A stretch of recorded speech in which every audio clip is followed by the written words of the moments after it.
impact of human population growth on society and the environment. Madeline sits on the board of Canadian Humanist Publications and is a co-editor of Humanist Perspectives, the magazine it publishes.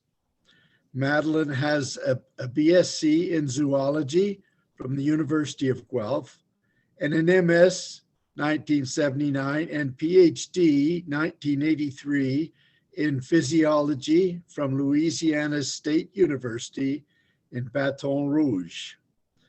Madeline developed an awareness of population and poverty at an early age when her father, who worked in the Foreign Service, was posted to different countries such as the USA, Brazil, Pakistan, and Switzerland. Madeline, a warm welcome to you from the Guelph Wellington Men's Club.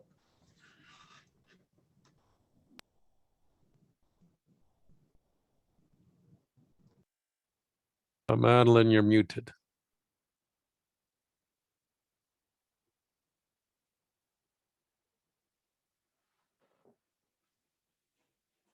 You're still muted, Madeline.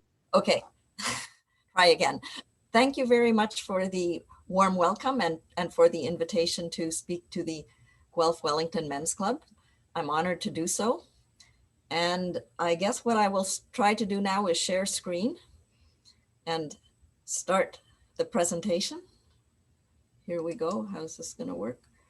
Share screen 2, share, and we're sharing screen, are we? Yeah, you're good. Okay, so we're good to go. You can all see the, I hope, one big picture. So my talk today is called The Big Fat Politically Correct Lie, and I'll tell you how I really feel. So what is the big lie? The big lie is that we can solve the overwhelming problems facing humanity without reducing the human population. There's many variations of the lie and many ways to phrase it, many statements that support it, but they all lead to the dangerously erroneous conclusion that human population growth is not a problem, and if it is, it can resolve itself. I mean, sometimes the lie is implicit in that the population factor is ignored when people talk about stuff, but some of the statements that are made are like, it's not population, it's consumption, or the average American, Canadian, Briton consumes X times as much as the average resident of poor country Y, or the average American, etc., produces X times as many greenhouse gas emissions as the average resident of country Y. Those things may be true, but when they're used in the context of denying the population factor, they're a problem. And they also say Malthus was wrong. I mean, neo-Malthusian is a derogatory term mostly. The fact that the rate of growth is decreasing is sometimes used as denial. And one of the big factors is the demographic transition theory, that it was sort of relied upon to resolve the problem. And along with that goes development is the best contraceptive. So in order to talk about this, we'll just sort of look at the situation that we're in. So for the longest time, there weren't that many people. 10,000 years before Christ, or BCE, before the Common Era, there were only about 4 million people. At the beginning of the Christian era, we were under 200 million. And then growth was really, really stimulated with the scientific revolution and the use of fossil fuels. And about, I guess, starting 1700 or whatever is when we started on our trajectory of growth. In the first billion was reached in 1804. So this says in 1800, there were 990 million people. And that was 2 years after Malthus wrote his famous book. And then we reached the second billion it's actually 1927. And then the third billion, 60, fourth billion, 75, 5 billion, 6 billion. And we are now over 7.7 billion. So we see this very, very rapid increase in population. And the years to reach the next billion have, of course, been becoming a lot shorter. It took us, assuming that humanity is about 200,000 years old, it took us, about that long to reach 1 billion in 1804, 123 years to 1927 to reach 2, 33 to reach 3 in 1960, only 15 to 4 in 75, 12 years to reach 5 billion in 1987. I made one contribution that year. Another 12 years, 1999 to reach 6, 12 years in 2011 to reach 7, and we're on track for 12 years to reach 8 in 2023.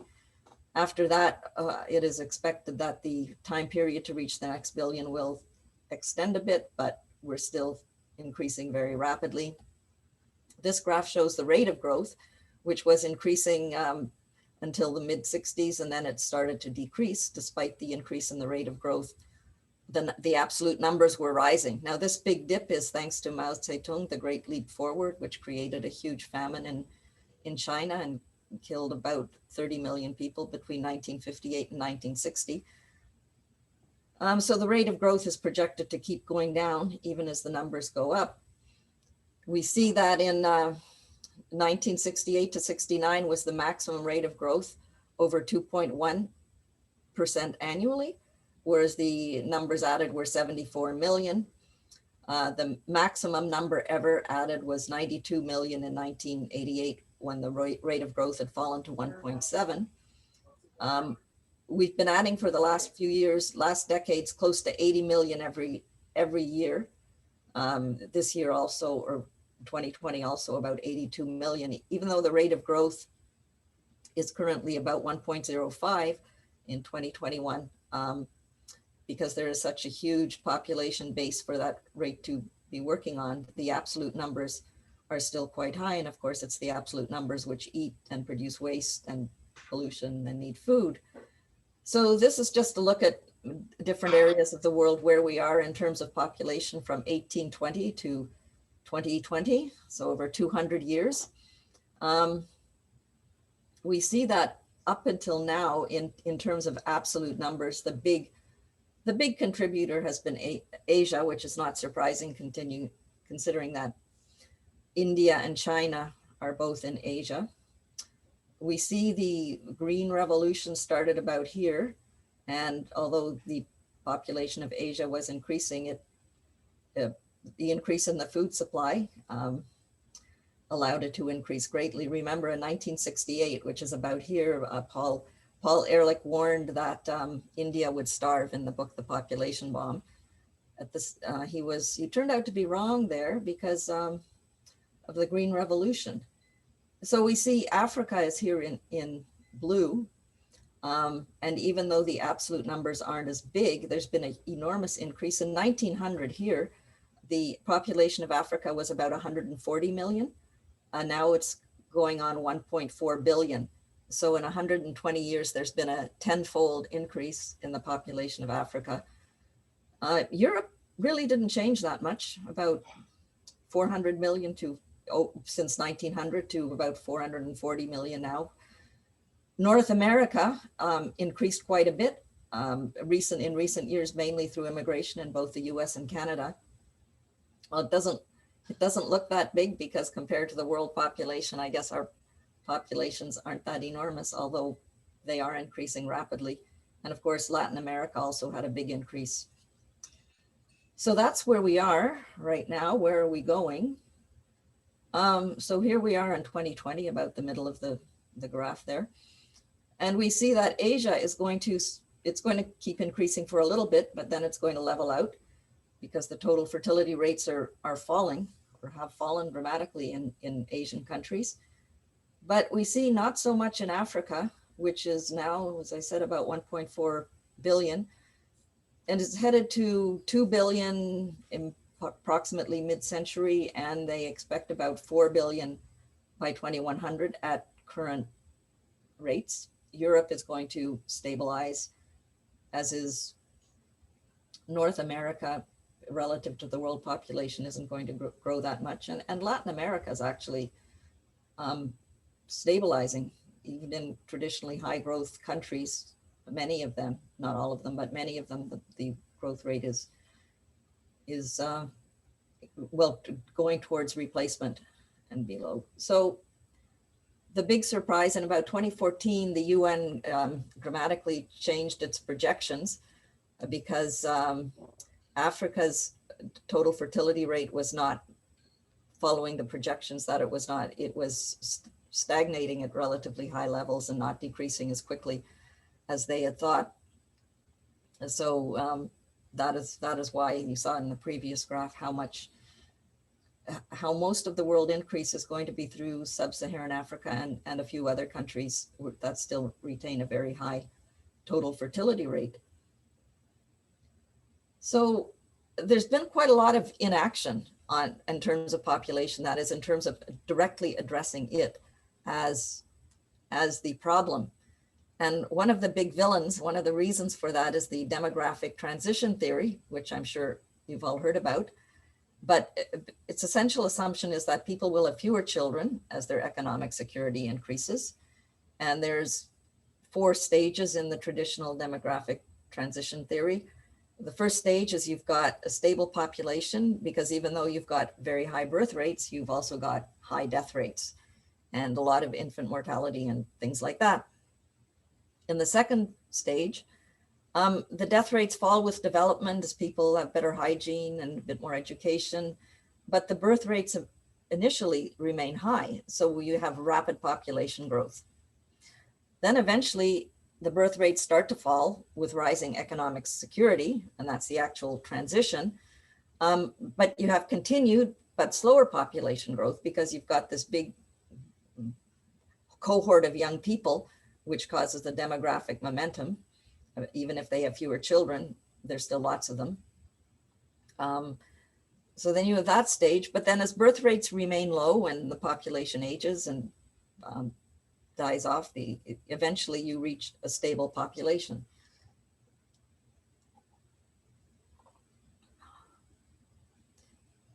So, the demographic transition did happen, but instead of being treated as a historical event that happened in Europe, it's treated as a law of nature, kind of like gravity or something like that. So the history of the Europe and North American societies are seen as a template for all societies.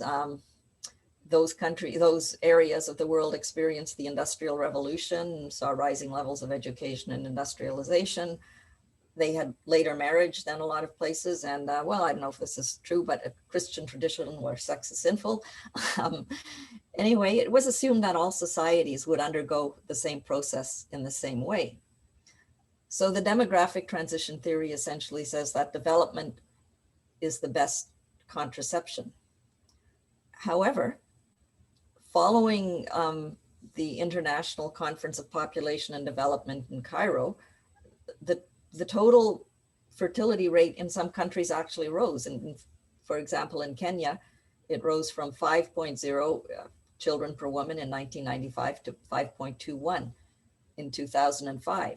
And fertility remained high in many countries despite a rise in the female literacy rate. A female education is strongly correlated with lower birth rates. But it did remain high in some places. The demographic transition theory failed to predict the rapid fertility declines in Thailand, South Korea, Iran, and Bangladesh. And, rich people, Queen Victoria was rich and had 9 children. So the demographic transition theory, can't really rely on it. However, it underlay the optimism of the 1989 Brundtland report of Our Common Future. The Brundtland Commission correctly assessed the state of the global environment as dismal, and it advocated for sustainable development. That's where that term really got traction, which would be achieved through economic growth in developing countries, social equity, and environmental protection. It did not focus directly on population growth itself, but it depended on the demographic transition theory that fertility rates would fall as wealth increased. So it never looked at what would happen if the fertility rate didn't increase and the economy kept growing, what would happen to environmental protection then. The International Conference of Population and Development was held in Cairo in 1999, commonly called the Cairo Conference. Echoing the Brundtland Report, the ICBD focused on development, on the D part, to take care of population.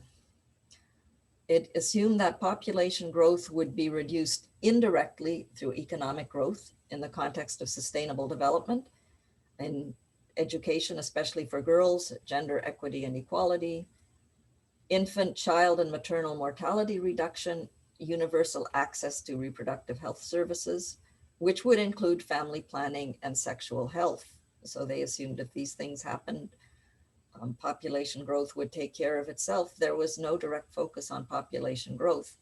And to quote from the program of action arising from that conference, all couples and individuals have the basic right to decide freely and responsibly the number and spacing of their children, and to have the information, education, and means to do so.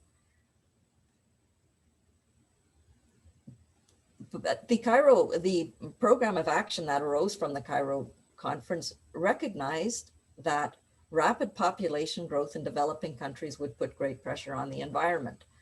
They recognized that the large proportion of young people in those countries would result in extremely rapid population growth at current fertility rates, and that this growth would cause enormous social and environmental problems. But it did not recommend measures specifically to reduce population growth, such as the promotion of small families through government education programs. In subsequent decades, funding that was assigned to population assistance and that was allocated to family planning programs actually fell, while that allocated to HIV/AIDS massively increased. And this sidelining of the population factor was not an accident. The NGOs who were at the Cairo conference were strongly anti, quote, population control. And in fact, the feminists were accused of being in bed with the Vatican for not focusing on population. So is development really the best contraceptive, or should it be contraception is the best economic stimulus? And that's the conclusion of Jane O'Sullivan, who delivered a paper called Revisiting Demographic Transition, Correlation and Causation in the Rate of Development and Fertility Decline. So she's asking which came first, the development or the lower fertility rate. And what she did is she looked at several sets of two comparable countries that were comparable at a certain point in time in terms of total fertility rate and per capita GDP, and then compared how they fared given their differences in fertility rate. And the first set she looked at was Tunisia and Syria. So the dark line is Tunisia, and in 1950, they had approximately the same total fertility rate, around 7 kids per woman, and that continued in 1960. And also you'll see in the second graph that the GDPs per capita were approximately the same. So Tunisia's total fertility rate fell more rapidly than Syria's, and its GDP rose more rapidly over time. And then the third graph, what O'Sullivan did is she looked at the y-axis has the decreasing total fertility rate from 8 kids to 1 kid, 0, and the x-axis is the increasing per capita GDP. So she looked at 5-year intervals. The UN has 5-year fertility intervals. So she looked at the fertility intervals from 1960 to 65, all the way from 2005 to 2010. And then she compared it to what the GDP was. And what she found was that when countries reached a fertility rate below 3 kids per woman, the GDP kind of took off and started to increase. And then the similar things for these other countries. This is Thailand and the Philippines. Thailand had a much more rapid reduction in total fertility rate than the Philippines, and the more rapid increase in GDP per capita. And again, when she looked at the 5-year intervals of fertility rate compared to the GDP during those 5-year intervals, she found that the rate started to take off. Well, here we are at close to 2 kids per woman. The per capita GDP grew. And then she looked at another set of countries, pretty much ditto for Costa Rica and Guatemala. Costa Rica here is taking off, whereas Guatemala is still stalled here at relatively high fertility and a much lower GDP. And also India and China. So China's total fertility rate dropped very quickly, much more quickly than India's, and its economy took off more rapidly. And we see that here, China at between 2 and 3 kids per woman, and here it's down to 2, and its per capita GDP grew very rapidly. Now, one thing that O'Sullivan likes to point out is that here is where China's one-child policy was introduced in 1979. But what you can see is how rapidly the total fertility rate was actually plummeting before they introduced that one-child policy, which raises the question, was it even necessary to do that? Or could they have achieved approximately the same thing with carrots instead of the horrible sticks that we all know about? So O'Sullivan's conclusion is that it is actually the falling total fertility rate that is the stimulus for GDP, and that we should be emphasizing more on encouraging drops in total fertility. So how wrong was Malthus? As I said, Malthusian is used often as a derogatory term or as a negative term. And I was incensed that Google did not even honor his 250th birthday in 2016 with a Google Doodle, although they have honored less influential people. So what did Malthus actually say? His famous book, or some would say infamous book, An Essay on the Principle of Population, was first published in 1798.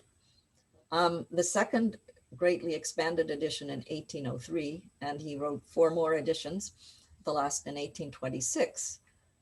So the basic premise was that the human population grows exponentially, whereas the food supply only grows arithmetically. And that whenever the food supply is increased, either with better agricultural techniques or more land is opened up, human numbers increase until abundance is eliminated and the poor are once again clinging to the edge of existence. So Malthus is essentially saying humans always screw things up. He said the population is controlled by positive checks: famine, disease, poverty, war, poor working conditions, early deaths, etc., and preventive checks: late marriage and birth control. He promoted the former and he disapproved of the latter, but after all, he was a clergyman.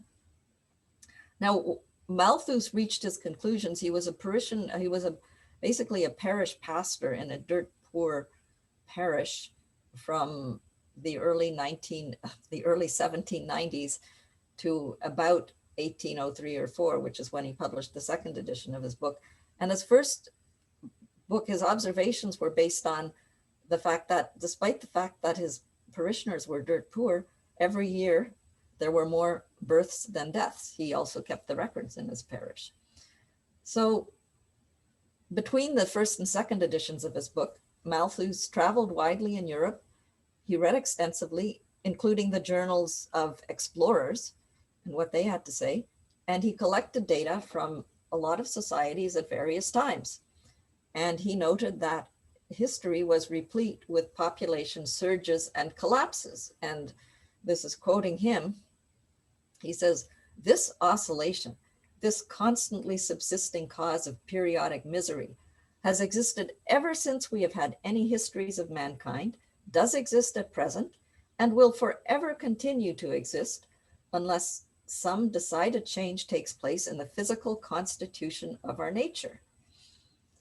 So would Malthus think we are in a global population cycle now? I don't think he could imagine that there would be almost eight times as many people as when he wrote. So nobody seems to like Malthus, and the elites in Malthus' time didn't like him either. They liked him about as much as today's bankers and corporations, developers, and cheap labor employers like the proponents of degrowth or a steady state economy. Socialists don't like him because his argument of there are too many people offends them. Techno-optimists dismiss him because they know that technology will always save the day. So far, many people think that Malthus was wrong. He obviously did not foresee the age of oil, the massive deposits of cheap, dense energy, nor did he foresee the Green Revolution, which resulted in a huge increase in food production starting in the late 1960s. Some crops, for some crops, the yields increased by fourfold. So it was quite an amazing increase. So was Malthus wrong? Can human ingenuity and progress eliminate those oscillations, this what he called the constantly subsisting cause of periodic misery?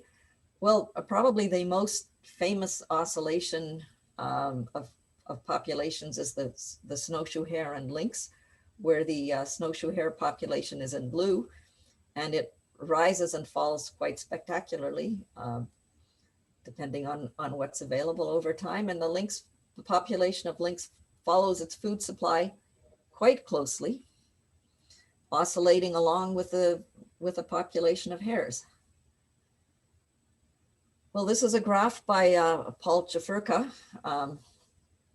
from 2007, and he looked at the human population compared to both grain and energy. So the black line, he made a straight line of population growth, the black line. The purple line is the grain production over that time. And the red line is energy. And human population growth actually very, very closely tracks the increase in energy. And as Czafurka points out, 7 to 10 calories of fossil fuel are embedded in every calorie of food we eat. So for every calorie of food, there's the calories involved in fertilizer, in the machines that are used to sow the seeds and harvest the crop, in transportation and refrigeration. So we need a lot of energy for the creation and distribution of our food. So where do we go from here? We are almost at 8 billion, and we are projected to go to up to even 11 billion possibly, depending on which projections you believe.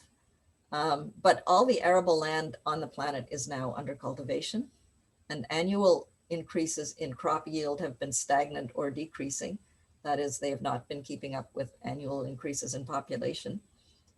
Green Revolution crops need large amounts of water and fertilizer, and that's becoming a problem in some areas where aquifers are being depleted. Plus, its agricultural runoff is extremely polluting. Food distribution depends on energy infrastructure and electrical supply. So when people say, well, we have enough food, it's just a matter of distribution, well, that's an issue. It explains why food is so expensive in Canada's north. And much currently productive agricultural land is under threat of erosion, topsoil loss, aquifer depletion, climate change, and I might have added urban sprawl, which is certainly an issue in the Greater Toronto area. And when I was a student at Guelph, I remember the ag students decrying the growth that was covering up all the agricultural land. And in fact, in Southern Ontario, 20% of the best land has been converted to urban uses. So, and we still have a lot of hungry people. Currently, I think there's about 820, but this is the number of hungry people here. The absolute numbers, which are hovering around, in 2000, it was 900 million. Now it's well over 800 million. Even as the percentage goes down, the percentage of hungry people, the absolute numbers stay very high. And just think where we would be if we weren't increasing by 1 billion every 12 years. We could be a lot better off. So Norman Borlaug, the father of the Green Revolution, when he received, for his work, he received the Nobel Peace Prize, which was awarded on December 10th in 1970. And in his speech in receiving the award, he said, "There can be no permanent progress in the battle against hunger until the agencies that fight for increased food production and those that fight for population control unite in a common effort. Fighting alone, they may win temporary skirmishes, but united, they can win a decisive and lasting victory to provide food and other amenities of a progressive civilization for the benefit of all mankind." So we have put a lot of effort into increasing the food supply, but not so much into population control, which has actually become a dirty term, unaccepted, politically correct term.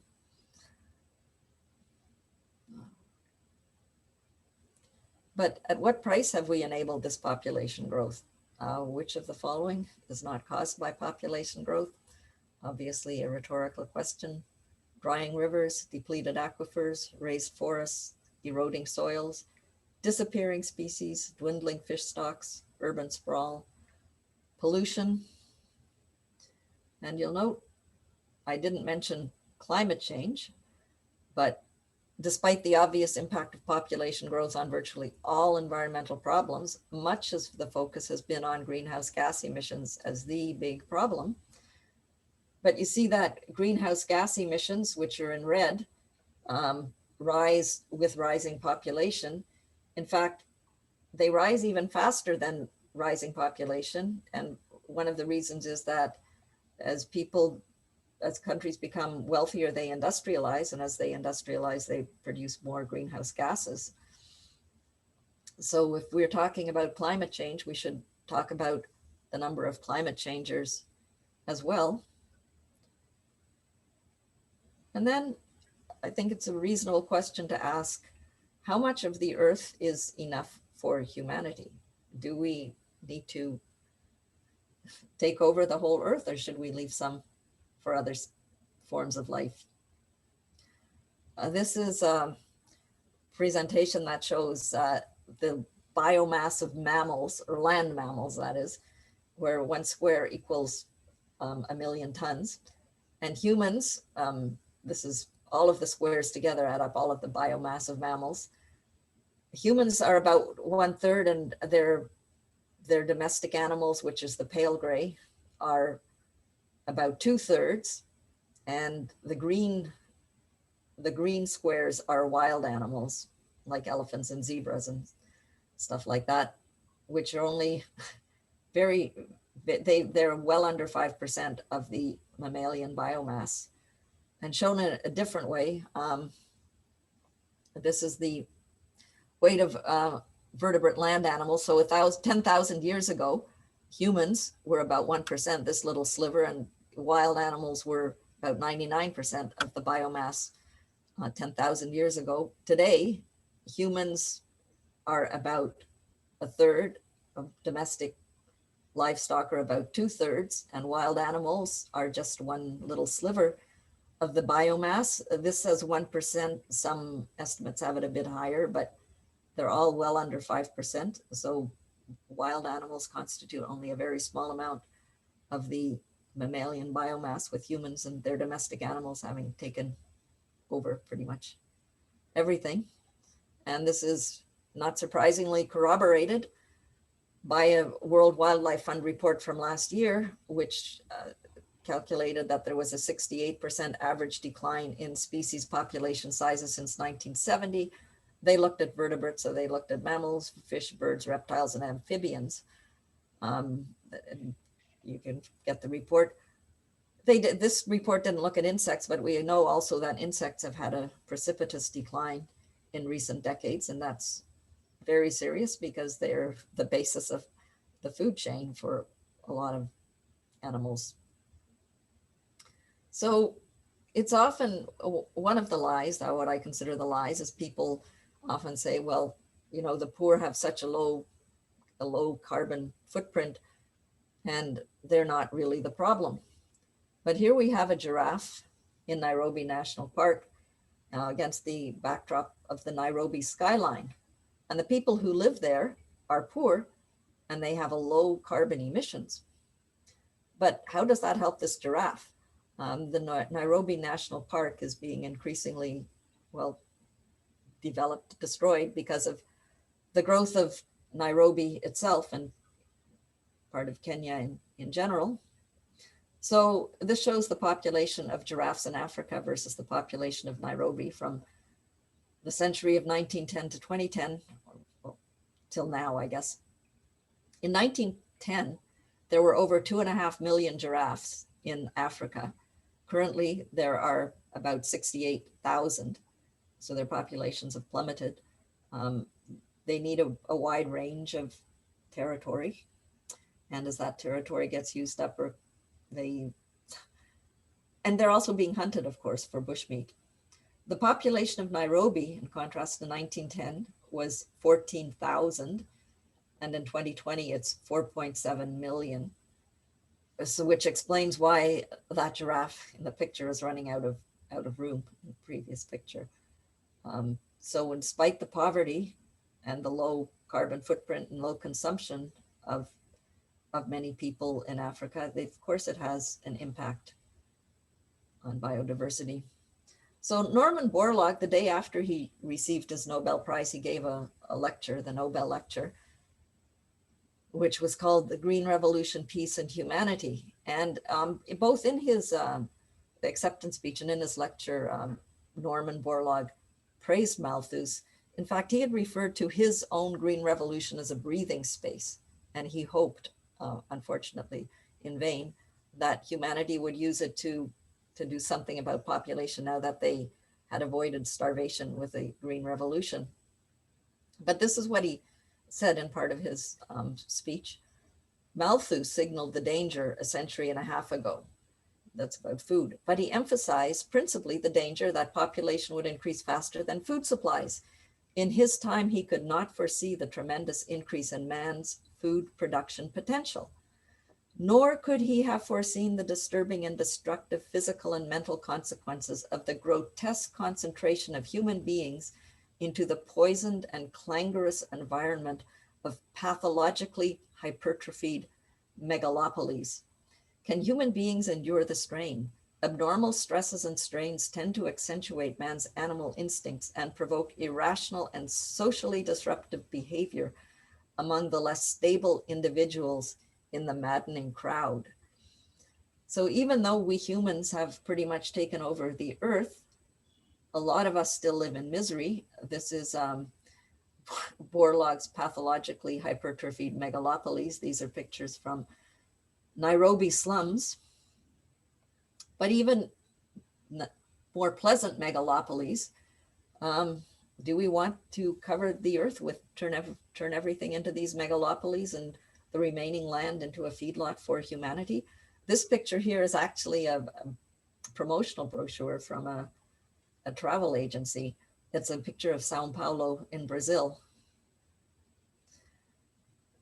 And then is there a population component to conflict? Syria has been a lot in the news lately as an example. 5 million people in 1960, 22 million in 2010, which is a 4.4-fold increase in 50 years.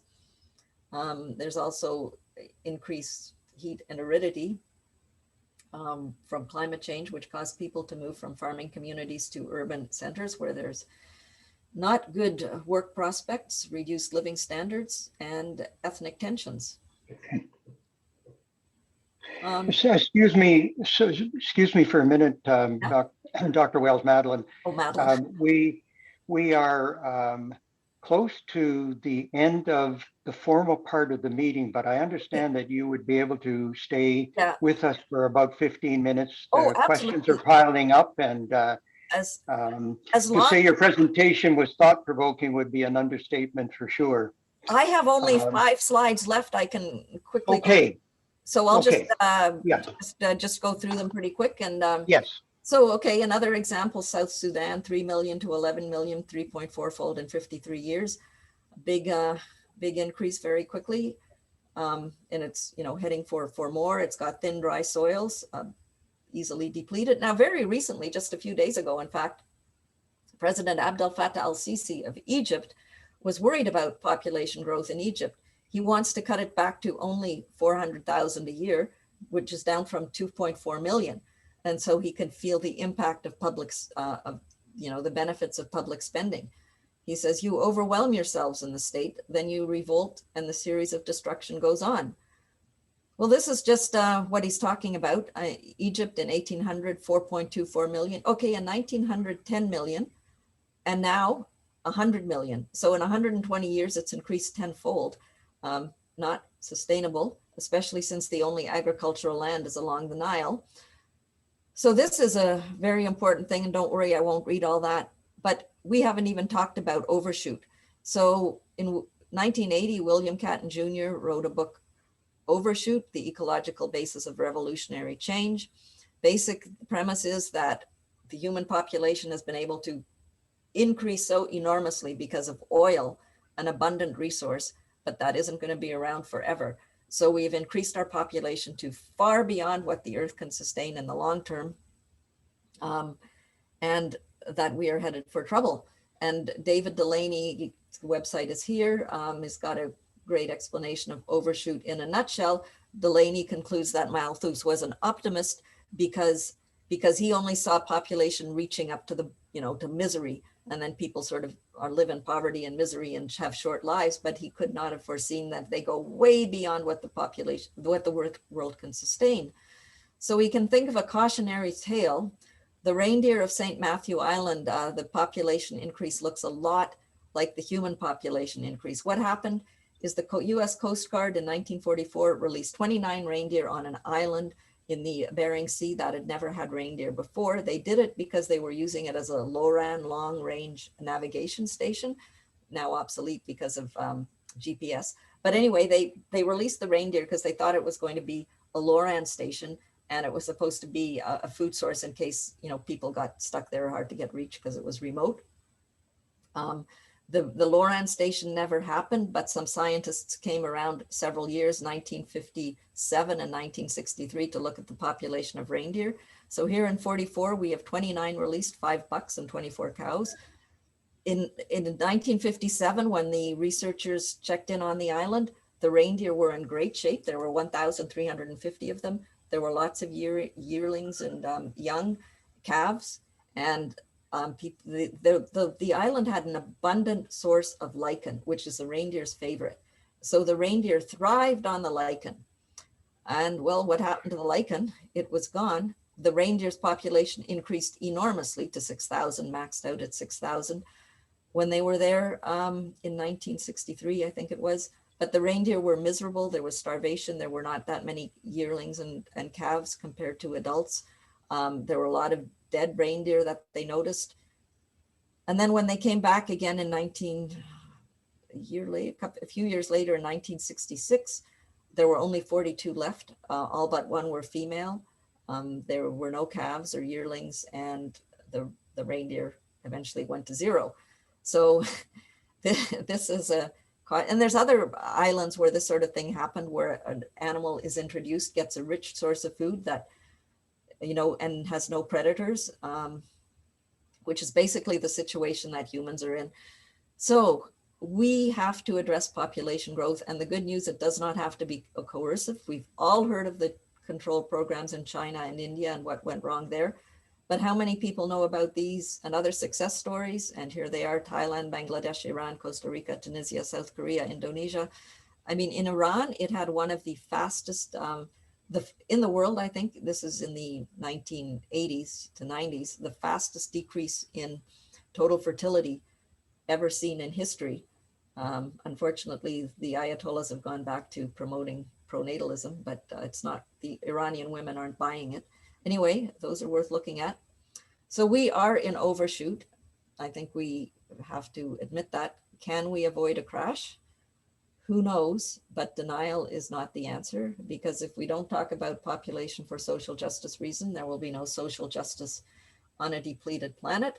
So what's the point of keeping on? Why am I still doing this since 1992 when the world population has increased by over 2.5 billion? Well, I quote William of Orange, it's not necessary to hope in order to undertake, nor to succeed in order to persevere.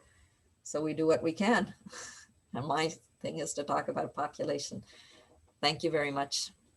And thank you. I'm going to get it right this time. It is Keith Zabolin who will thank our guest speaker on behalf of us.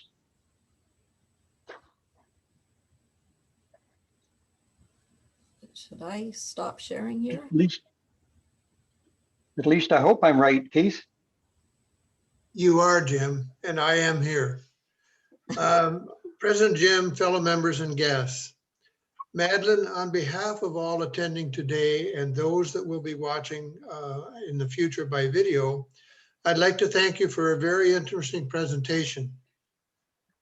Your topic title was interesting, and now we know the subject of the potentially correct lies.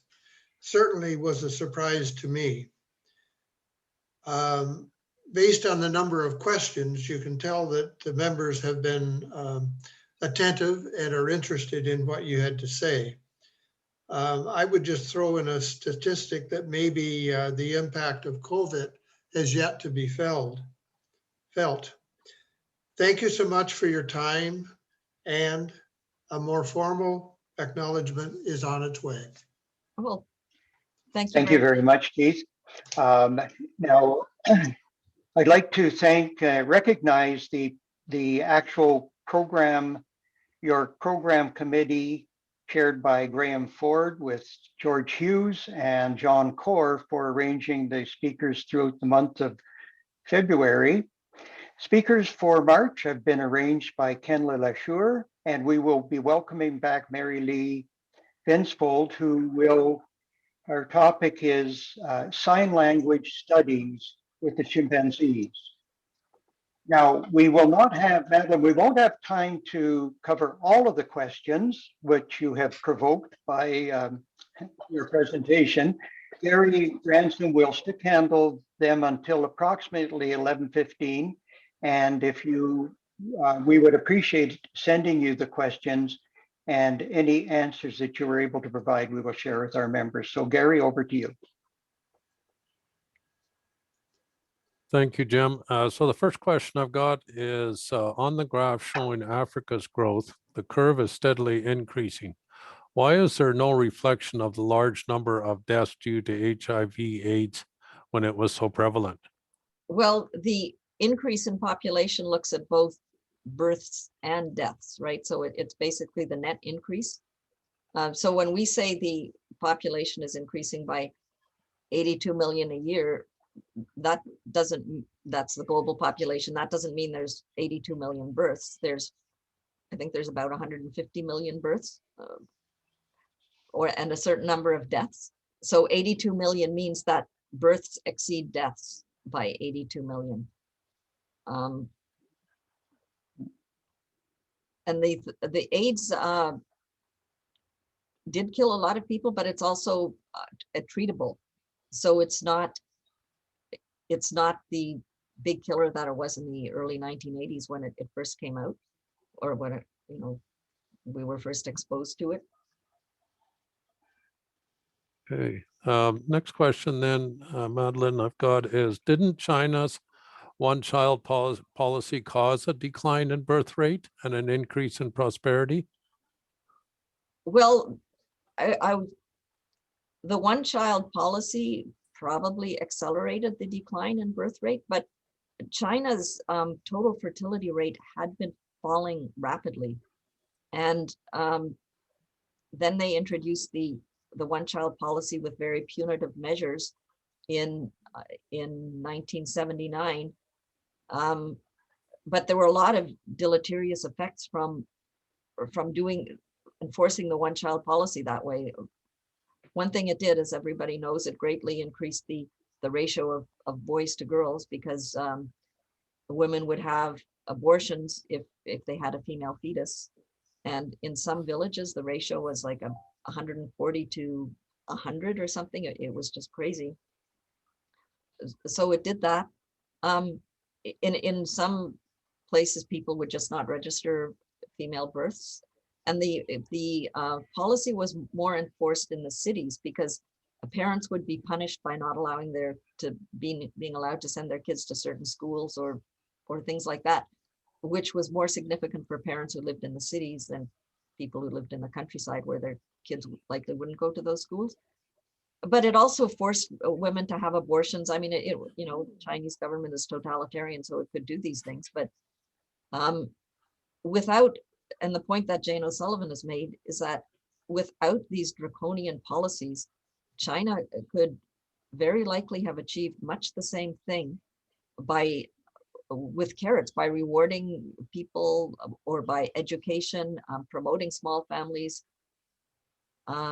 So yes, the one-child policy did, and China said it averted 400 million births with this one-child policy. Now, I think it's good that it averted 400 million births, because that's a lot of people, but the way they did it, though, actually the things that happened in China and then India with the sterilization thing, with the enforced vasectomies and stuff that they had, it caused a huge amount of damage to the whole idea of population control programs. Whereas other countries had very good, like Bangladesh, which was a poor country, when it introduced a population control program, but it did it in a sensible way. It did it with rewards. It did it through education by sending women to villages to tell them about the benefits of small families. And it set up co-ops where people who agreed to have no more than 2 kids could sell their products, be helped along.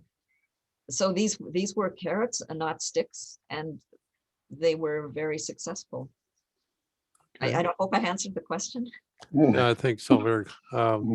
We've got a couple of comments. I'm just going to skip over, but this one is kind of a comment, but I think it's actually asking a question here. The absence of old age security appears to be a driver of population growth in some poor countries. Children, especially males, are viewed as old age security. Do you have a comment on that? Well, if your offspring are unemployed and very poor themselves, they aren't going to be able to provide a lot of security. And I understand that is traditionally a thing. But what is happening is a lot of people are leaving the land because the plots of land, if they're divided between the sons, and there's a lot of sons, every generation the plots get smaller and less able to support the large number of people. They then go and swell the cities, as in Nairobi, and swell the slums, where there's also not a whole lot of employment necessarily, and a lot of poverty. A lot of the change has to be cultural. People have to accept, because most societies traditionally are pronatals, right? Birth of a baby is a good thing, a happy thing, and everything. And a friend of mine who was with CETA, back when there was a CETA, said a woman, she was in the African country she was in, a woman who had no children was referred to as an empty box. So there's a lot of pressure to have children. In a lot of cases, it confers status on women to have a lot of children.